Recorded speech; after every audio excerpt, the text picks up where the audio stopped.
వయస్సులో వసంతమే ఉషస్సులా జ్వలించగా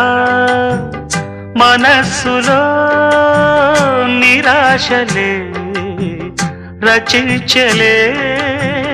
మరీచిక పదాల నాయగా స్వరాల సంపద తరాల నా కథ క్షణాలదే కదా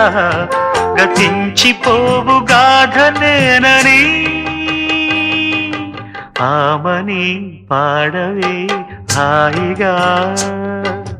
మూగవై పోకు ఈ వేళ రాలేటి పూల రాగాలతో